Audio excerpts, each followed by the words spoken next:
Welcome back to our channel. In this video, we'll show you how to send photos and videos in WhatsApp on your PC.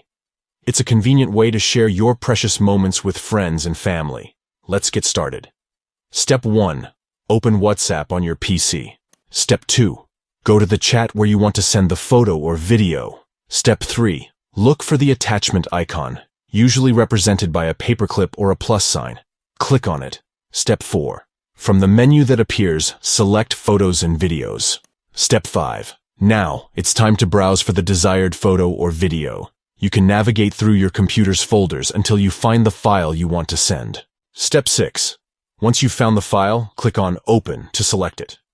Step 7. Finally, press the Send button to share the photo or video with your chosen chat. That's it. You've successfully sent a photo or video in WhatsApp on your PC. It's a quick and efficient way to keep your loved ones updated with your special moments. We hope you found this tutorial helpful. If you did, please give this video a thumbs up and don't forget to subscribe to our channel for more informative tutorials like this one. If you have any questions or need further assistance, feel free to leave a comment below. Thank you for watching and happy sharing.